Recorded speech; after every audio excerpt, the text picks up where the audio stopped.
¿Qué tal? ¿Cómo están? Gracias por escucharnos, por vernos. Aquí en Central MX estamos en la entrevista de esta semana, y le agradezco que nos haya aceptado la invitación y que se encuentre aquí con nosotros al titular de la Unidad de Planeación y Prospectiva, o la Secretaría de Planeación, como se le conoce más coloquialmente, Miguel Ángel Tello Vargas. Secretario, bienvenido. Gracias por la invitación, Fer. Al contrario, gracias. ¿Cómo estás, secretario? ¿Cómo vamos? Bien, ¿ya lograron bien pararte? ¿O levantarte o qué era? Yo no sé si van a seguir intentando pararme, pero no lo van a lograr. ¿No lo van a lograr? O sea, ¿te vas a quedar sentado? Yo me voy ¿O no te vas a mover? Yo me voy a quedar moviéndome hacia el mismo lugar. Voy a seguir moviendo y avanzando y avanzando y avanzando. ¿Hacia dónde vas? Pues a construir un mejor Hidalgo. ¿Y cómo lo piensas hacer? Como siempre se ha hecho, de la mano del pueblo, de la mano de la gente, hablando con todos los actores que están involucrados, los que están en contra, porque es algo que tenemos que empezar a llevar de una forma distinta. Fíjate, hay algo, lo dije hace unos días en una entrevista, me he dado cuenta de que tenemos que empezar a ser muy críticos en la forma en la que planteamos propuestas, proyectos. Nos tiene que salir de la cabeza que el movimiento se tiene que construir. El cambio en la forma en la que se hacen las cosas tiene que construir de forma de aplanadora, ¿no? O sea, tiene que empezar a haber mucho más diálogo. ¿El movimiento es tu partido? El movimiento, Morena, como tal, ¿no? O sea, el movimiento que como tal es un movimiento ideológico que busca cambiar la forma en la que se hacen las cosas, cambiar la forma en la que piensa la gente, tiene que ir cambiando. Oye, hablando de eso, ¿qué falló en el plan de economía, en el parque de economía circular? Fíjate que es un proyecto... ¿Fallaron? Hermoso. ¿Fallaron? Pues yo no lo veo como un fallo. La gente dijo que no. Yo lo veo más como un golpe de realidad en la región, ¿no? Es algo que ya veíamos viendo desde hace mucho tiempo. Nos ha costado mucho trabajo llevar diálogo con la gente porque la gente tiene razón para estar enojada. O sea, es una realidad. Un proyecto que no involucraba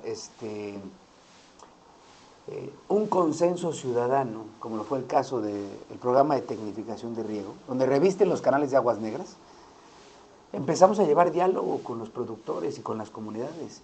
Y ahí fue cuando ya empezamos a darnos cuenta lo complicada que estaba la región. ¿Por qué está complicada? Por años de contaminación, por años de abandono, por problemas de salud muy grandes, ¿no? Y lo que presenta la presidenta, la doctora, y lo que presenta el gobernador es una lista de acciones y de proyectos que buscan o que están buscando encaminar a que haya un proceso de justicia ambiental en la región, ¿no? Empieza con el presidente López Obrador. Desde antes, cuando empieza todo el proyecto de la coquizadora, no sé si te acuerdas. Sí. Entonces empieza desde ese momento. La zona de Tula ha llevado un proceso de contaminación agresivo en los últimos 20 años. No, 40. Te voy a decir agresivo, ¿por qué? Cuando en los últimos 20 años se hicieron inversiones históricas en las diferentes refinerías del país, ¿no? Que buscaban que poco a poco se disminuyera la cantidad de emisiones que había a través de los procesos industriales por los cuales generamos actualmente la gasolina o los demás derivados. Pajaritos se incendió cuando estaban haciendo una reconversión, Cadereyta, Salamanca, Tula no. Tula, la última inversión que hubo fue hace 20 años, por eso te hablo de 20 años. Y esas inversiones buscaban disminuir la cantidad de dióxido que se emitía. Y en Tula no pasó eso. En Tula tuvo que plantearse un proyecto que yo sé, a ciencia cierta, por lo que he platicado con algunas personas de Pemex, que se planteó desde el sexenio de Peña Nieto. No lo llevaron a cabo. Se ejecutó cuando llegó López Obrador, que tenía que ver con la coquizadora y con otras cosas más. Entonces, el proyecto de justicia ambiental empieza con López Obrador y llega con la doctora con muchísima más lana y mucho más agresivo. Bueno, el decreto no tiene un solo centavo. No tiene pesos, no tiene un peso. O sea, del decreto tendríamos nosotros que estructurar todas las acciones que tenían que llevarse a cabo y meterle dinero, ¿no? Y además está enfocado a una zona que venía derivado por la contaminación de las aguas negras y de las aguas que generan los mismos municipios, ¿no? Entonces, la lista de acciones que presenta la presidenta, dentro de ellas está el Parque de Economía Circular. El Parque de Economía Circular pudo haber sido un buen proyecto, pero no se socializó con más tiempo. Era el primer proyecto de este tipo en el país. La Secretaría de Medio Ambiente se tardó mucho en terminar el proyecto como tal. Sufrió N cantidad de cambios. A mí el gobernador, el licenciado Julio Menchaca, me hizo favor de invitarme a varias de estas reuniones. Y yo tuve reuniones con el doctor Samaniego, con Bárcenas, y me pidió involucrarme en cómo se estaba estructurando de forma general el proyecto, ¿no?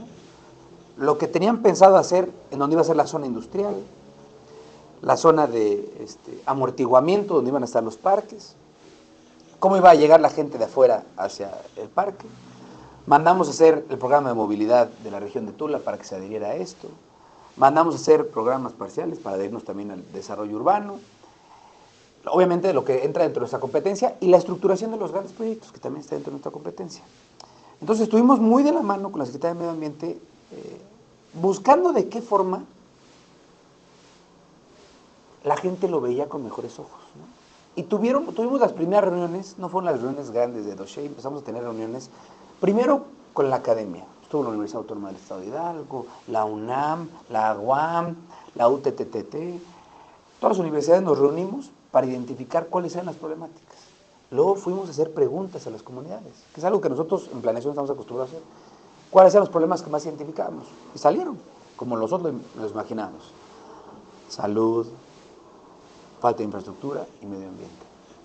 Entonces, sobre eso decidimos empezar a estructurar. Y antes de que salieran los decretos de economía circular, se le planteó a la Secretaría de Medio Ambiente que debe haber un centro de investigación dentro del Parque de Economía Circular. Inclusive yo platiqué con el gobernador y le dije, habría que buscar la forma de que el Estado estuviera involucrado en la administración del centro, ¿no?, de investigación. ¿Y qué líneas de investigación deben de haber? Que vayan relacionadas con la economía circular, con el medio ambiente. Entonces la ruta era primero enseñar a la gente que tienes que invertir en sus problemas. Pero ya cuando llegamos a ese momento del diálogo, se involucra la Secretaría de Gobierno, se llevan a cabo diálogos un poco más complicados. ¿Por el involucramiento de la Secretaría de Gobierno? Pues yo creo que tuvo que ver muchas cosas. Yo no diría que nada más por el involucramiento de la Secretaría de Gobierno. Obviamente el tema político pesa, ¿no? O sea, el simple hecho de que la hermana del secretario sea presidenta municipal, pues obviamente a los opositores les llamaba la atención poder bronquearse en esas reuniones. Y nos dimos cuenta, o sea, hubo reuniones en las que regidores de oposición de la presidenta eran los primeros que empezaban a alborotar las reuniones.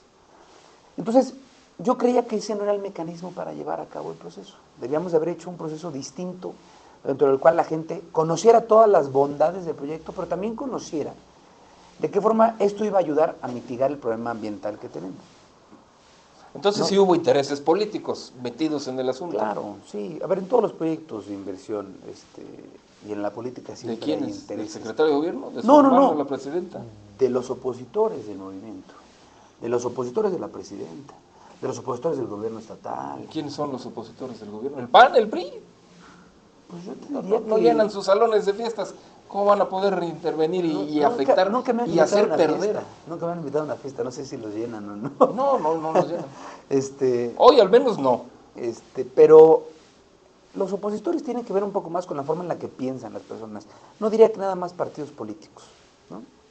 El involucramiento de diferentes asociaciones ambientales respondió a una factura que se le debía a la región, ¿no? O sea, cobraron factura en torno a un problema que se había dado en la región, ¿no? Hay que recordar el movimiento que se dio por el basurero en Atalaquia, la forma en la que terminó ese problema, ¿no? Y la forma en la que decide abordarlo la secretaria Bárcenas es a través de una consulta, ¿no? Y una consulta que para mí es un hecho histórico, ¿eh? O sea, yo estaba sorprendido. ¿Y si era necesario consultar a gente que no tiene la menor idea yo creo que no, de algo tan importante? Yo creo que no, y creo que las reuniones que se dieron tampoco se debieron de haber llevado así. Yo creo que lo que tienes que hacer como gobierno es preguntarle a la gente qué es lo que hay que hacer, por dónde hay que hacerlo y empezar a hacerlo, ¿no? Posteriormente a eso ya, si hay una controversia en una acción que estás llevando a cabo, ahí sí creo que tiene que haber un diálogo con la gente, ¿no? O sea, yo no lo veo nada mal, lo que pasa es que, te repito, se politizó y llegó a un extremo que no creo que fuera necesario, ¿no? Por desgracia, para todos, la narrativa la construyeron primero los ambientalistas. Y la narrativa lo construyeron la oposición a las presidencias municipales. Pero, ¿quiénes son la oposición? No, a ver, personas que no están Debe de de acuerdo haber con... una cara que Yo no creo que haya una encabece. cara, yo creo que hay varios. O sea, yo no creo que haya una persona como tal, yo creo que hay varios que están involucrados en esto. Y dentro de la medida de lo posible, como fueron hablando con la gente, pues fueron planteando una narrativa que era no al basurero, ¿no? La narrativa del no al basurero tiene antecedentes históricos desde el 2014 y luego con Atitalaquia. Entonces el no al basurero ya es algo normal en la gente, o sea, la gente ya conoce el movimiento. Oye, ¿no hubo fallas técnicas también? Fallas, por ejemplo, de planeación. Por ejemplo, no hubo una manifestación de impacto ambiental. Y eso lo destacó incluso esta agrupación mundialmente reconocida de Greenpeace, Mira, que sin ese famoso MIA, pues no se podría haber llevado a cabo ni siquiera la consulta. mira, yo Olvidémonos creo, del proyecto. te repito, yo creo que no nos dio tiempo. Te voy a explicar por qué. ¿Y por qué no podría haber una mía? Ese hay un tema que nunca nadie ha entrado a esa discusión. Si te metes a ver la forma en la que actualmente está estructurada la ley y la normativa vigente para llevar a cabo la mía, no había ningún concepto dentro de la ley que tuviera que ver con economía circular. Pero la Ley General de Ya estábamos Medio Ambiente la adentro. contempla. ¿Economía circular? No, economía circular no estaba en ninguna ley. O sea, el caso de No, economía no, circular... la mía, el manifiesto No, de no, por impacto eso, pero me ambiental. refiero, ¿cómo tú dices, voy a hacer una mía de un parque de economía circular? Si el concepto de economía circular no existe. O sea, la mía no podía llevarse a cabo para un concepto que no existe. Por eso se plantea llevar a cabo la Ley General de Economía Circular. O sea, todo se hizo a destiempo. El proyecto lo fabrican un año en la Semarnat. Luego, en un lapso muy corto, sacan la Ley de Economía Circular, pero en ese proceso ya estaba la discusión por el parque. Pues la ley la aprobaron, me parece que incluso ya se había realizado la 4 días consulta. antes de la consulta. Entonces, ¿qué te quiere decir eso? Que los tiempos no fueron los apropiados. Yo creo que si la ley se hubiera planteado antes, con anticipación, nos hubiera dado más tiempo de socializar y que la gente entendiera que íbamos a tener 2 parques públicos con árboles de 15 a 20 hectáreas, del lado de la franja de Tlaxcuapan y del lado de la franja de Talaquia, eso ya de entrada hubiera despresurizado la forma en la que lo estaban viendo. En segunda, que no iba a haber basura. O sea, ese fue un tema, te repito, donde ganaron la narrativa. Nos costó mucho trabajo. Yo en algún momento fui a platicar con distintas personas en la región de Tula, en el municipio de Tula, para entender qué pensaban ellos. Y a la gente de Tula, ¿por qué Tula sí votó en su gran mayoría a favor del parque? Porque Tula decía, yo ya no quiero basura. A ver, dinos así brevemente, ¿en qué consiste el parque? El Parque de Economía Circular buscaba tener 2 espacios de amortiguamiento, un centro de investigación que tenía que investigar nuevas soluciones en torno hacia los procesos de economía circular, reciclaje, el aprovechamiento de las distintas cadenas de valor de los productos. Por ejemplo, ¿qué haces cuando un producto de acero, vamos a poner un poste, pierde su vida útil? En lugar de ir a tirarlo al relleno sanitario, ¿qué puedes hacer con él, no? O sea, tiene, la aleación tiene estos elementos, lo puedes ocupar para acá, lo puedes ocupar para acá, lo puedes ocupar para acá. Entonces, lo que buscaban en el Parque de Economía Circular es que se establecieran 5, 7 empresas ancla que actualmente reutilizaran los productos, ¿no? Esas empresas ancla iban a hacer que otras empresas más chiquitas, la cadena de valor, se establecieran alrededor de él. Y se tenían estimado que en los primeros años podemos generar 3,000, 4,000 empleos en la región, que actualmente es muy afectada por los empleos, ¿eh? El caso de Cruz Azul tiene paralizada toda la región en la generación de empleos. Entonces, y además de eso, se estaba planteando que hubiera un espacio que actualmente no existe, donde se recibiera y se separara los residuos. Y una parte de los residuos se ocuparan para generar electricidad. Otra parte de los residuos se ocuparan para la industria del plástico, para la industria de maderera, la industria del aluminio, de los metales, y que no generáramos basura. Esa es la intención. Y una visión, un proyecto de semejante envergadura, ¿no resulta una irresponsabilidad consultárselo a la gente que solamente tiene la visión de la basura y la contaminación, sin lograr explicarle todo lo que abarca, incluido el tema de los empleos? No lo sé. Fíjate que no sé si ser responsable y no sé si siento un precedente. Hay que recordar la última consulta que se dio para un proyecto donde hubiera una inversión, que en este caso fue una inversión privada, fue en el caso de Baja California, ¿no? Cuando la cervecera, estaba el presidente López Obrador, y había mucha crítica porque no había suficiente agua para darle abastecimiento a la cervecera, y la gente salió a votar en contra de que estuviera ahí. Para este caso, yo no sé si hubiera sido necesario. A mi punto de vista creo que no era necesario, sinceramente te lo digo. Creo que el diálogo con los grupos ambientales, con las comunidades, de entender qué les hace falta en la inversión pública para atender esos problemas hubiera sido suficiente, pero te repito, se politizó. Es que aquello de que el pueblo es bueno y sabio, pues no aplica para todos los casos. Yo creo que ¿no? sí, yo creo que se aplica para todos los casos. Lo que pasa es que pues siempre, en este caso ya vimos que no. pero siempre hay intereses de por medio, políticos y económicos. O sea, Por cierto, el gobernador dijo que no había intereses políticos, pero sí económicos. Tú nos dices que hay de los dos. yo sí creo que hay ¿Qué, de los qué dos. intereses económicos ven ahí y vio el gobernador? Al momento en el que se deja de tirar basura en un relleno privado, ¿quién es el primero que pierde? El relleno privado. ¿No? O sea, ya no, actualmente la región Tula no tiene un relleno sanitario que sea propiedad del gobierno. Es un relleno privado que administra una empresa. ¿Quién pierde cuando deja de pasar eso? Pues el relleno, ¿no? ¿Qué pasa con todas las diferentes industrias que actualmente tiran la basura en lugares donde se les antoja, los tiraderos pequeñitos que llegan por acá, tiran al agua los residuos que tienen?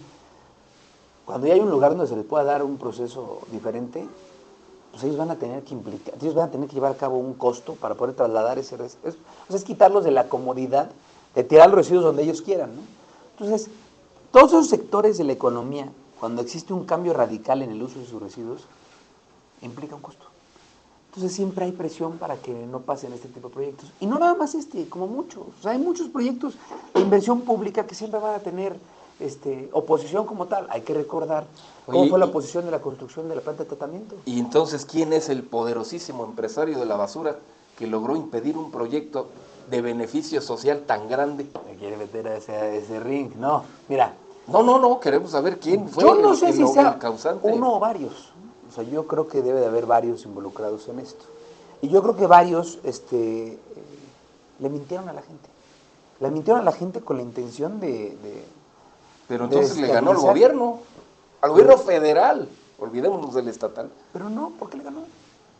Porque el gobierno federal y el estatal consideraron que ese proyecto era un beneficio social, no solamente en corto plazo, sino a muy largo plazo, y no solamente en el tema de la contaminación, sino en muchos varios más, desarrollo social, desarrollo económico, etcétera, etcétera.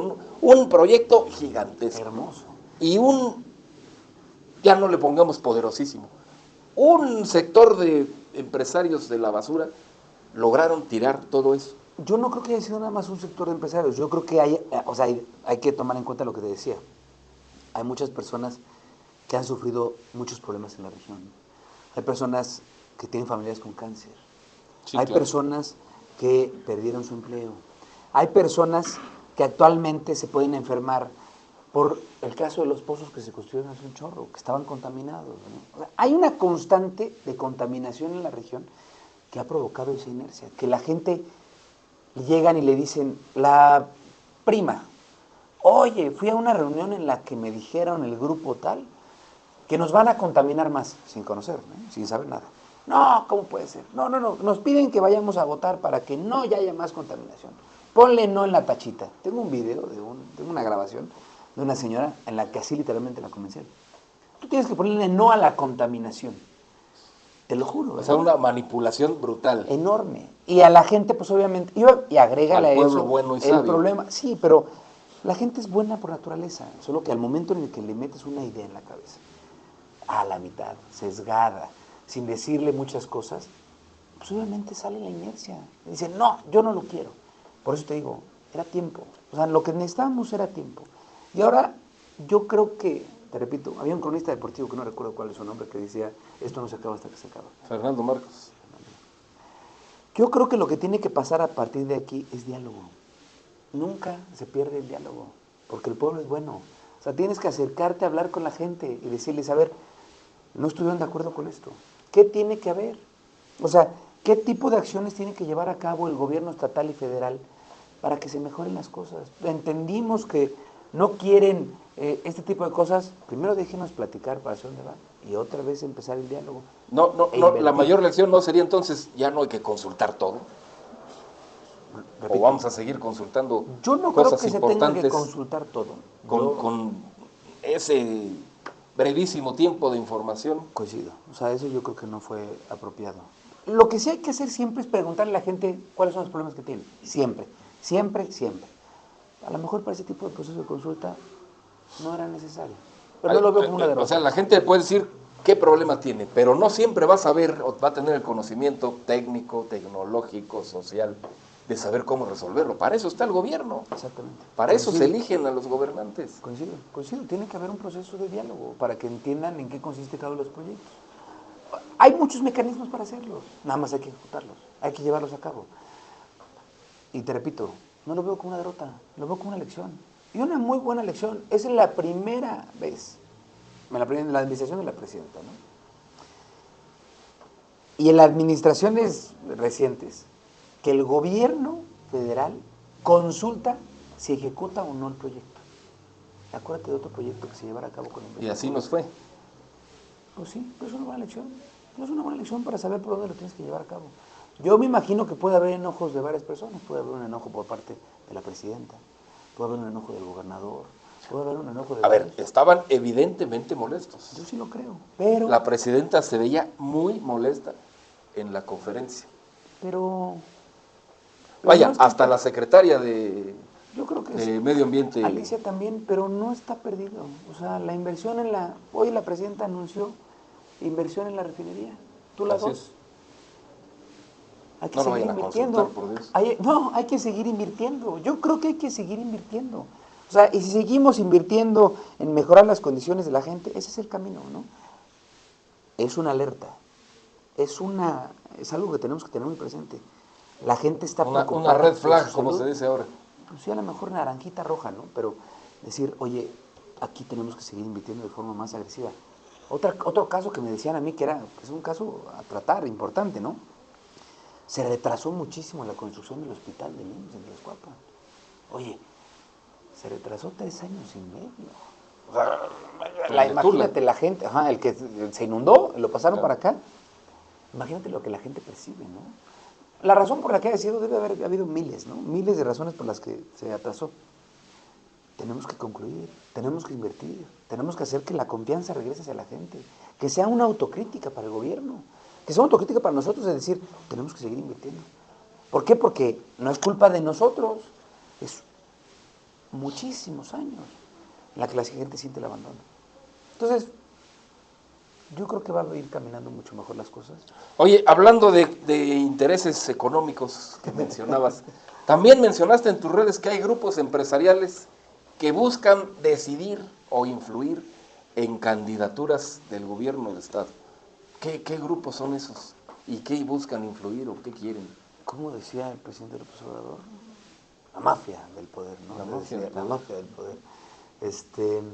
Mira, yo creo que eso es algo que siempre ha pasado, pero creo que es un muy buen momento el presidente López Obrador intentó que poco a poco se separara, que los grupos empresariales se involucraran económicamente y en la toma de decisiones públicas en torno hacia lo que beneficiara sus intereses, ¿no? Esa fue siempre como que la crítica. Con la llegada del gobernador, del licenciado Julio Menchaca, vi muy buen ánimo en los grupos empresariales, muy buen ánimo. O sea, creo que la gran mayoría estábamos y seguimos muy expectantes a lo que se está haciendo. Inversiones que lleguen, vamos a tener el polo de bienestar pero en Zapotlán, se seguirá invirtiendo, cambias el transporte público, lo anuncia hoy el gobernador, cómo se va a llevar a cabo. O sea, seguir invirtiendo, siempre al empresario le gusta que haya invirtiendo. ¿Por qué? Porque se dispersa el dinero, porque puede haber mayor generación de ingresos, más empleos, etcétera, ¿no? Pero hay grupos que han existido durante toda la vida, en diferentes regiones del Estado, que creen que con el dinero pueden comprar o meter candidatos en distintos partidos y que a su vez eso les va a traer un beneficio económico a ellos de forma personal. ¿Por corrupción?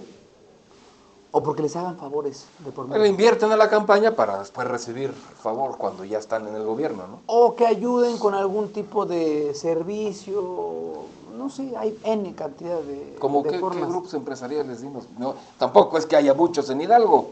Yo creo que sí hay varios, ¿eh? No, yo creo que hay hasta regionales, Que tengan ese municipales. poder. A ver, No, sí, sí vemos. 2, 3, exagerando. No, no, no, no, no, no, no, no, no, te sorprenderías. Yo creo que hay demasiados que tienen injerencia de forma regional. Y el movimiento tiene que seguir con la inercia de ir cortando eso. Tú vienes de un grupo empresarial, Yo vengo de un grupo empresarial y bueno, mi familia se ha dedicado toda la vida al grupo empresarial. Pero ¿qué pero intereses? ese grupo no pretende meterse en cuestiones electorales, ni políticas, ni administrativas. Mira, en Hidalgo no se siembra trigo. No podemos hacer que nos salga más barato la harina de los panes, ¿no? Compramos café en Hidalgo. O sea, los restaurantes compran café en Hidalgo. ¿Qué cambio pudiera haber en beneficio? Pues que a los cafetaleros les vaya mejor. Pero no veo de qué forma pueda haber un proceso dentro del cual haya una mejora en los restaurantes. Si a los restaurantes de todo el estado les va bien, pues de forma, en la cadena como tal, con lo que ha venido llevando a cabo la cuarta transformación, pues les va a seguir viendo bien. Incrementar los salarios mínimos, la ley silla, o sea, hay muchas acciones por las cuales creo que nos vayan bien, pero nosotros no tenemos un interés económico de por medio. O sea, te lo digo, de parte de mi familia, de parte... Ni político. Político sí hay interés de mi parte. O sea, de seguir creciendo, de seguir involucrado en el quehacer político, porque en el sector público se hacen los cambios que ayudan a mejorar el bienestar de la gente. O sea, ayuda a que la gente viva mejor. Y eso es algo que a mí me gusta, que algo que me apasiona, ver que poco a poco con las acciones, con los planteamientos, proyectos que vamos haciendo, la gente viva mejor. Eso sí es algo que a mí me gusta. Pero hay una diferencia muy grande, ¿no? O sea, lo discutíamos en ese sentido. La presidenta se sienta con un grupo de empresarios importante. ¿En qué se sientan a discutir? Oye, el Plan México, ¿cuáles van a ser sus inversiones? ¿Hacia dónde se van a ir? ¿Van a seguir invirtiendo cercano a donde están los proyectos grandes de la Presidencia de la República? ¿Qué otras acciones van a llevar a cabo? ¿Qué hay que hacer para que esté mejor el sector empresarial? Eso es un diálogo entre el gobierno y los empresarios. Un diálogo que puede ayudar a que mejoren las condiciones. Ese diálogo ahí en Hidalgo. Ese diálogo existe en Hidalgo. Ese diálogo es, yo creo que de los mejores que existen en Hidalgo. O sea, el gobernador tiene una relación espectacular con los empresarios que se dedican a su rubro y que llegan y le dicen, gobernador, nosotros mandamos 30 trailers por esta carretera hacia el norte del país, ¿no? Y la carretera está en muy mal estado. Tomen la consideración para los proyectos que se tienen que llevar a cabo. Y además mucha gente la pide, ayuda. Hay un diálogo, yo rehabilito la carretera dentro de mi programación de obras y a la empresa ya no va a tener problemas de que la llanta se le poncha, hay inseguridad en la carretera. Ese tipo de diálogo existe entre el gobierno del estado y los empresarios y seguirá existiendo a través del tiempo. ¿Cuándo vamos a simplificar trámites? Yo voy y les pregunto, oye, ¿qué trámite quieres que sea mucho más corto? No, pues este y este. Perfecto. Oigan, va a haber una inversión en conectividad. ¿Dónde se tiene que llevar a cabo? ¿Dónde creen que puede ser un buen lugar? Ese tipo de diálogo sí. Eso es una cosa. La otra cosa es llegar, imponer, meterle a dinero a una persona y decir, tú vas a hacer lo que yo te digo. Eso si también no, ha ocurrido. Eso también ha ocurrido. En el paso del tiempo. ¿Con quién ha ocurrido? ¿Tienes Pues yo casos? con muchos, ¿no? O sea, yo alcanzo a ver... El que generaliza absuelve, vamos a decirle quién. A ver, yo he visto casos de varios presidentes municipales en la región huasteca, anteriormente la llegada del gobernador, que han pasado por eso y que terminan peleándose con el sector empresarial y termina siendo un martirio para los habitantes de ese municipio, porque hay un pleito personal. Como el alcalde de Huejutla. Yo creo que con los varios alcaldes que han habido en esa región. Yo creo que siempre ha sido una Bueno, pero constante. ya es su tercera vez, ¿no? El Carretes es su tercera vez. O sea, y en distintos partidos. Ah, claro, sí. En distintos partidos, una persona muy popular, con mucho diálogo, ¿eh? O sea, con la gente, Y se empresario. acerca. Y empresario que le ha ido bien, Pero es un llamado a que sepan las personas que se dedican a eso, ya no puede seguir, que esa inercia debe de extinguirse. O sea, que si queremos que en verdad salgan adelante los municipios como queremos que salgan adelante, ya no pueden llevarse esas prácticas de por medio. En ningún municipio del estado. Tenemos que romper ese proceso de que Llegan esos empresarios para imponer, para decirles qué hacer y enriquecerse Y todavía en el más. gobierno estatal, desde luego. En todos lados, en el municipio, el gobierno estatal, en todos lados tiene que haber esa división, pero drástica. Y cuando se den los casos, hay que señalarlos. O sea, hay que señalar y decir, eso que se está llevando a cabo está mal. Yo creo que es algo que tiene que venir a romper inercia, porque te voy a decir, como lo veo desde el punto de vista de mi generación. Mi generación no cree en las administraciones. Mi generación y la generación de abajo, la gran mayoría no creen en las administraciones públicas. Al contrario, lo ven como un espacio aburrido, donde no hay transparencia, donde toman decisiones que le salen de donde te puedas imaginar. O sea, la gente se enoja. No hay transparencia, acaban de aprobar la desaparición del ITAI aquí. Pero yo no veo Y el INAI necesario. ya había desaparecido desde hace... Yo no creo que la transparencia se tenga que llevar a cabo con un instituto. Legislada, normada, se tiene que llevar a cabo. Nada más hay que hacerlo. O sea, abrir plataforma de... O sea, el gobierno, todos los datos que genera el gobierno, tiene que haber una transparencia total.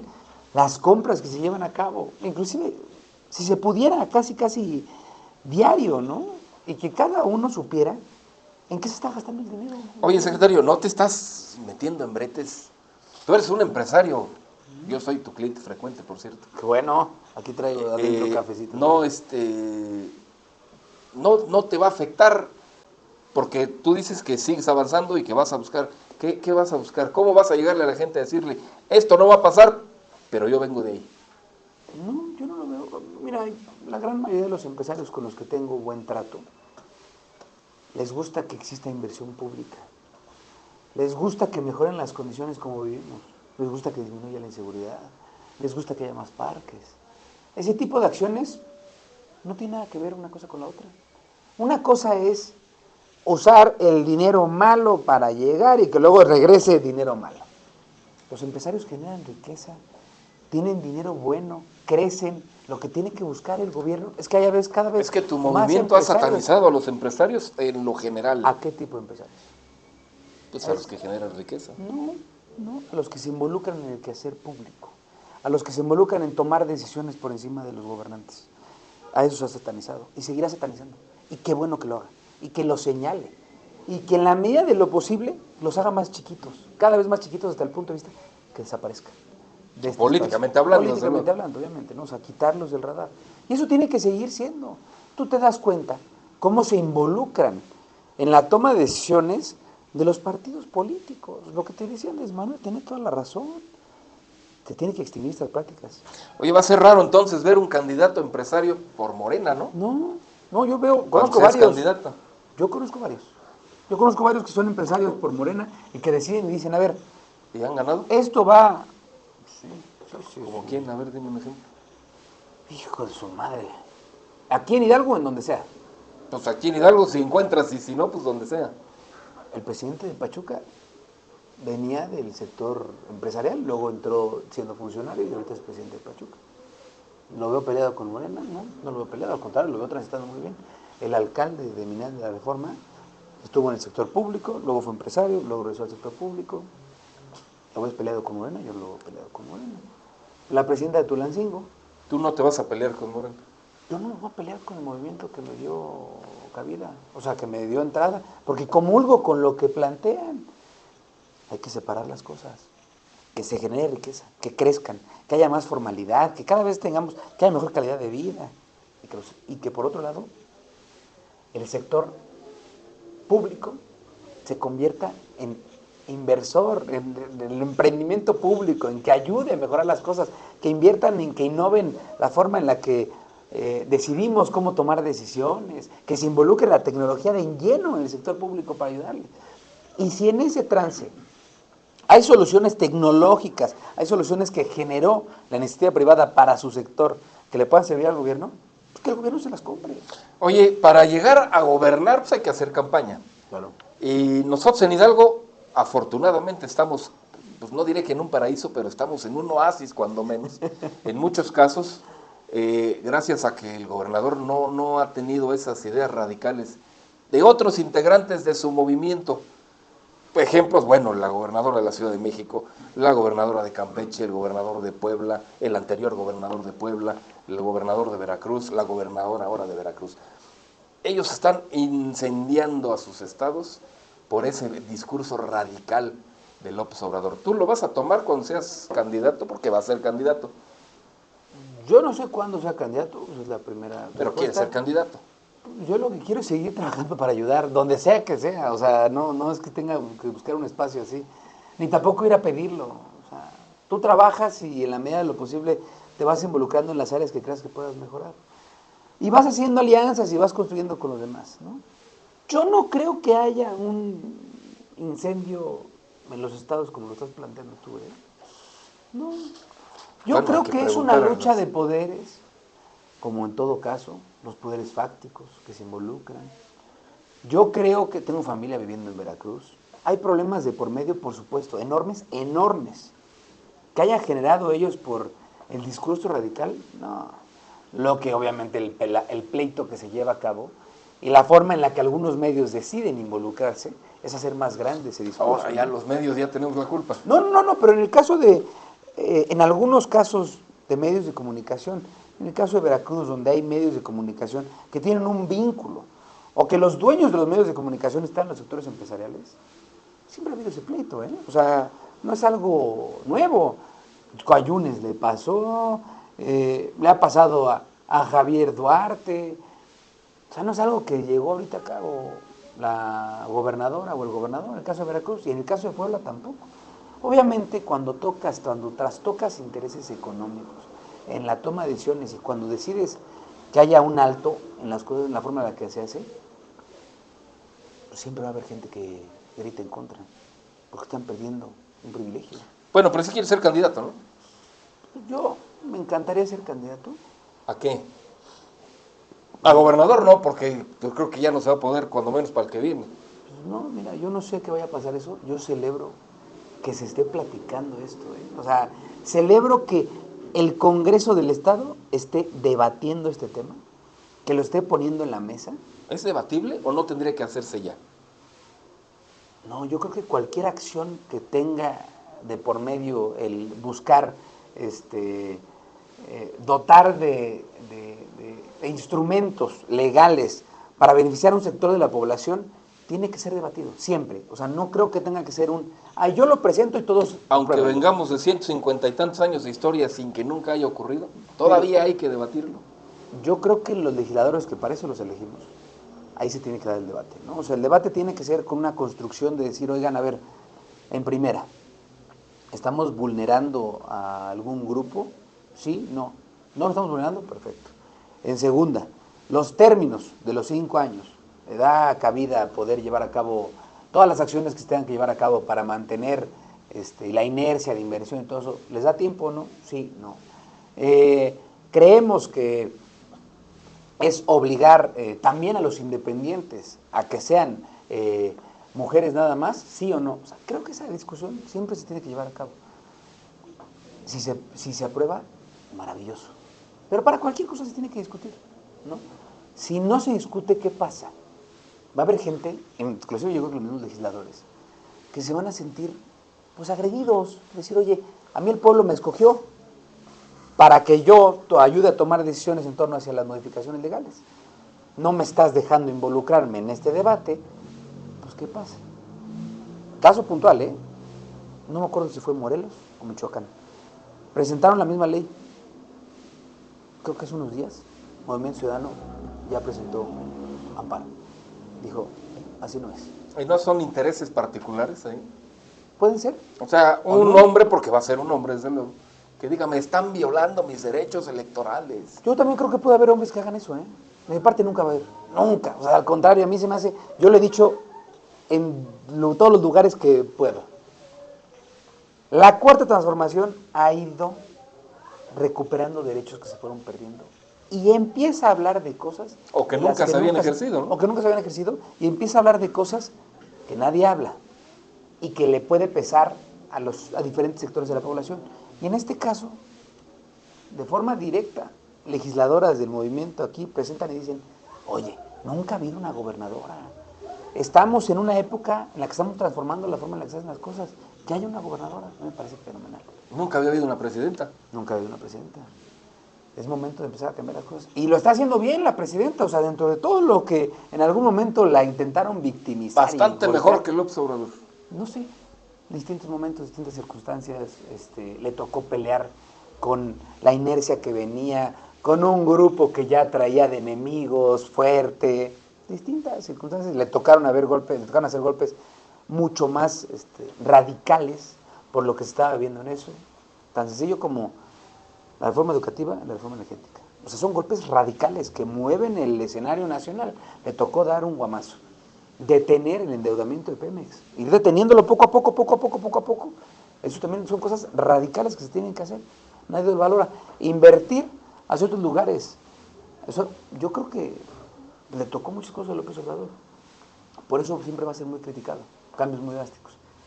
A la presidenta le están tocando la bonanza de esas acciones, ¿eh?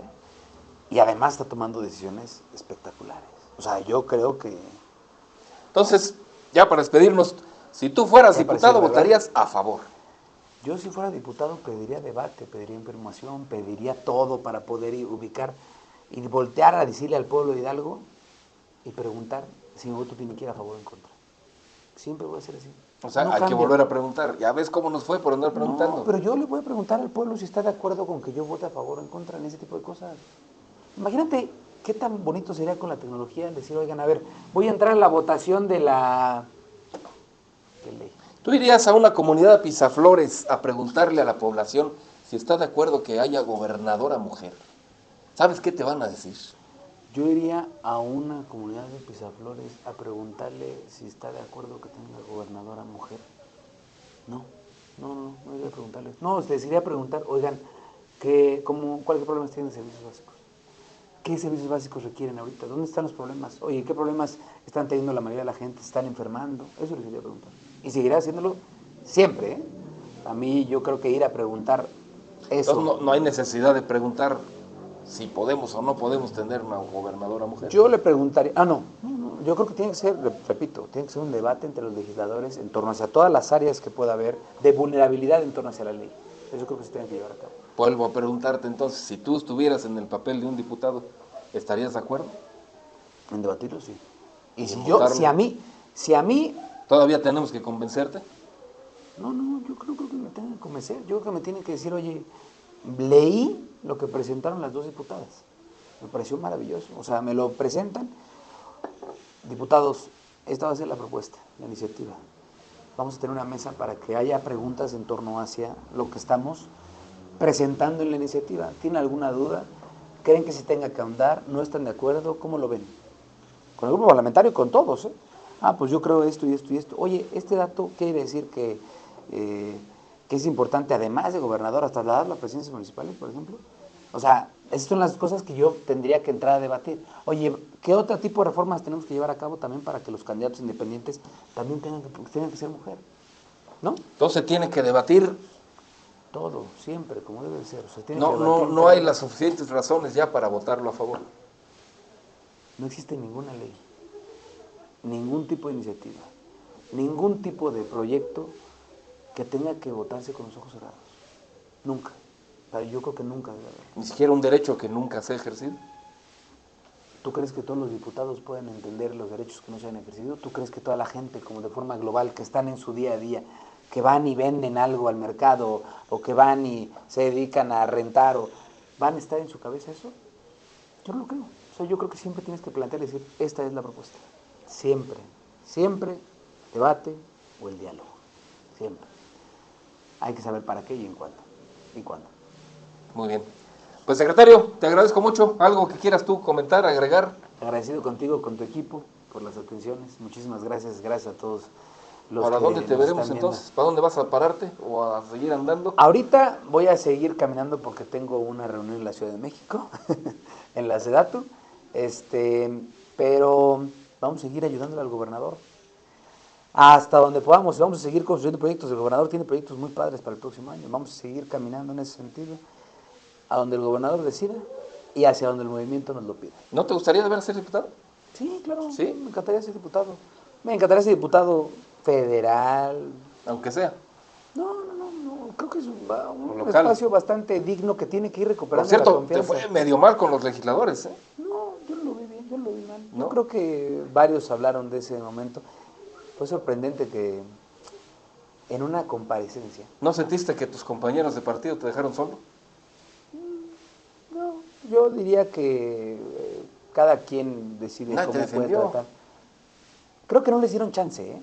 No sé quién les haya dicho que no. ¿Cómo? pero- Pues si lo controlan ustedes. Yo no sé quién les haya dicho que no, pero a varios les dijeron que no preguntaran. Inclusive se acercaron conmigo al final y me dijeron, oye, no querían que preguntáramos. Le dije, está bien, no te preocupes. O sea, yo no tengo ningún problema, al contrario, creo que salió bastante bien. De una comparecencia de acciones como titular de una secretaría, la crítica fue una publicación en Facebook. Imagínate el nivel. Tus redes sociales. Imagínate el nivel, la crítica se da sobre una publicación de Facebook. Critíquenme porque haya 5 veces más instrumentos de planeación, que es una de mis facultades más grandes. Critíquenme porque trajimos en la historia del Estado los proyectos más grandes de inversión pública, estructurando toda la normativa técnica. Critíquenme sobre los sistemas nuevos de evaluación públicos que tenemos de todos lados, la creación del laboratorio de políticas públicas, un programa para invertir en los chavos que se vayan becados. Critíquenme sobre eso. ¿Quién me criticó sobre eso? Nadie. Se quedó así, se quedaron callados. Decidieron, oye, se salieron, recibieron una llamada y dijeron, vamos sobre el secretario a preguntarle sobre su publicación. Entonces, y los que recibieron la otra llamada fue para no meterse en bretes. Que siga la discusión sobre eso. Vamos a irnos sobre discutir el tema de redes sociales, discutámoslo. Yo sigo trabajando, ¿eh? O sea, yo sigo llevando a cabo mejorar el ecosistema de planeación en el Estado, seguimos metiendo más instrumentos, tenemos pensado el próximo año hacer un cambio drástico en la forma en la que se lleva a cabo la planeación en los municipios. No, seguimos trabajando. Si ellos se quieren ir sobre el humo que generan las redes sociales, pues que se siga yendo por allá. Nosotros vamos a seguir trabajando. Pues ya nos platicarás de eso entonces, porque se oye interesante. Sí, vamos a seguir trabajando. Secretario, muchas gracias. Te agradezco muchísimo. Gracias a ti por eso. Gracias, producción. Y gracias a usted que nos hizo favor de acompañarnos con Miguel Ángel Tello Vargas, secretario o titular de la Unidad de Planeación del Gobierno del Estado de Hidalgo. Gracias, pásela muy bien, nos vemos en enero.